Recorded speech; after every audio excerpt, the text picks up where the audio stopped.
Let me show you all how to do a voiceover on Capcut mobile. But before we get into the video, I would like you guys to subscribe to my channel and hit the notification bell so you never miss any of our videos. Tap on new project, select the video that you want to do a voiceover on.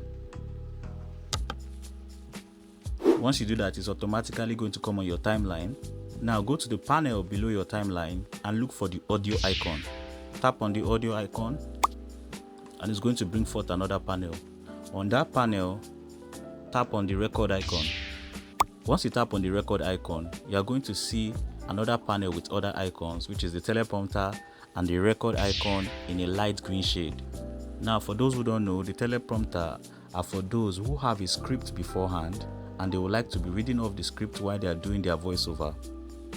If you have a script, select it and put it inside the teleprompter. But if you know you don't have a script and you know what you want to say off head, tap and hold the record button. Once you are done, go ahead and listen to your voiceover, whether it's up to your satisfaction or whether you want to delete it and do another one. Welcome to Howtonomy, where we teach you tech hacks, AI hacks, productivity hacks. Subscribe to our channel, hit the notification bell so you never miss any of our videos. Now, if it's up to your satisfaction, go ahead and export your video. And that is how to do voiceovers on Capcut mobile.